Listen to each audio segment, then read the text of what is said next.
My mother kicked my brother out, and now he's rich but refuses to help her. I never thought I'd write something like this online, but lately it's been eating me alive. My family used to be close, or at least that's what I believed when I was younger. I'm the middle child, and my older brother Lucas was always the troublemaker. My mom used to say he had too much pride for his own good, but I think she just didn't know how to deal with him.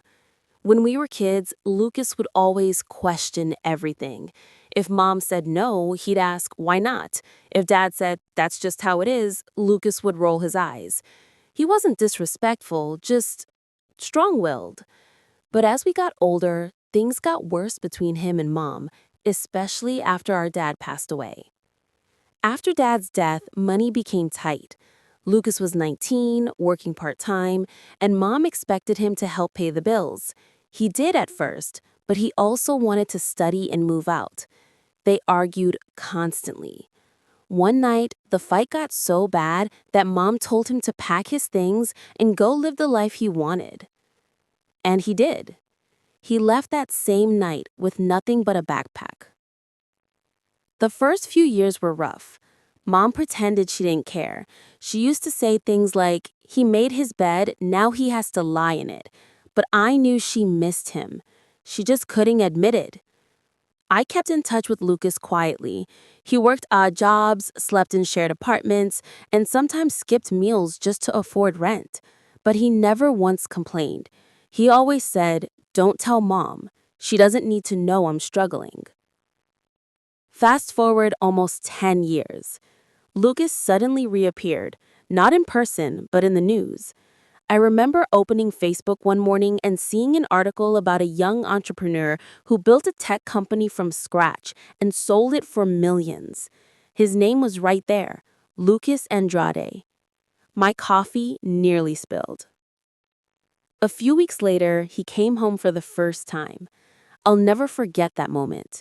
He arrived in the black car, dressed simply, but with a kind of confidence that fills the whole room.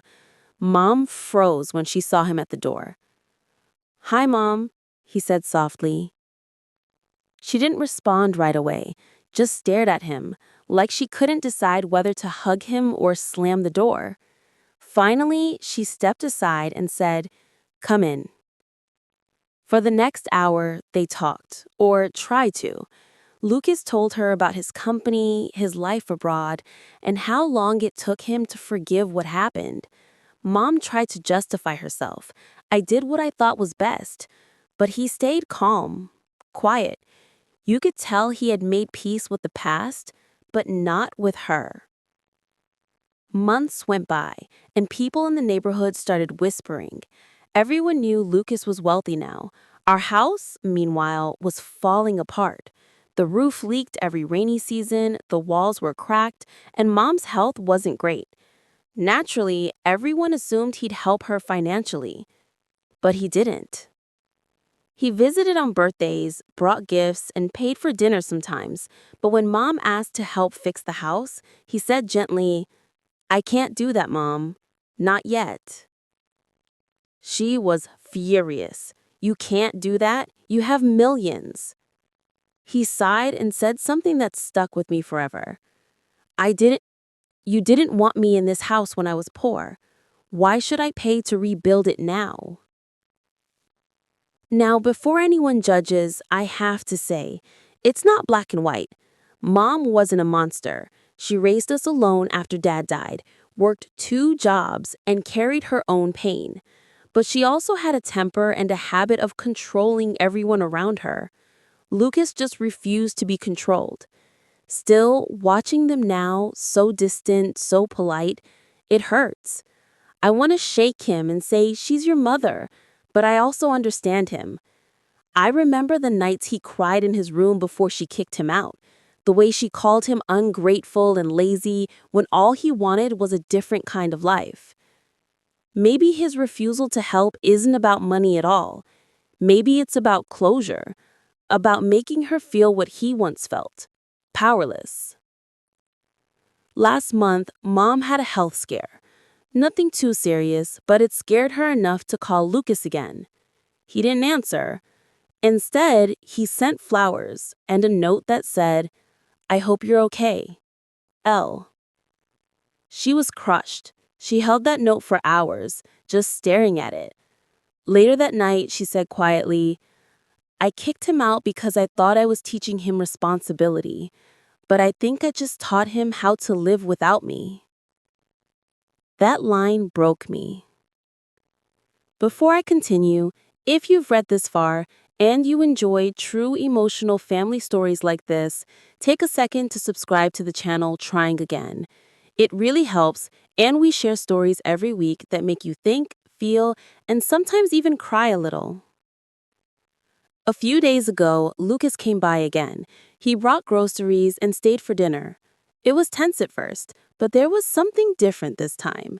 He seemed softer. At one point, Mom said, I don't expect anything from you anymore. I just want to know if you're happy." He smiled faintly and said, "I am, but I wish things had been different." After dinner, he slipped an envelope on the table. Inside was a check. Not huge, but enough to fix the roof. Mom cried. He didn't stay to see it. That night, she told me, "I don't deserve his forgiveness, but maybe he's trying to give it anyway." And maybe he is. Lucas still doesn't call often. He's distant, private. But every month, without saying a word, he sends money for small repairs around the house. He never writes a note, never asks for thanks.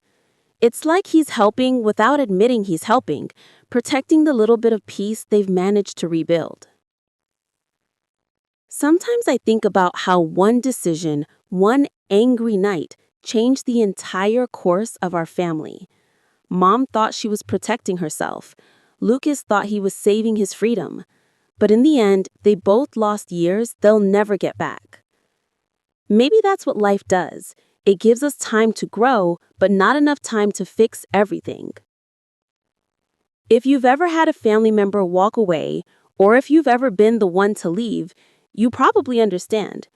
Pride and love can exist in the same heart, fighting for space. Lucas and Mom still have a long way to go, but at least now they're both trying again.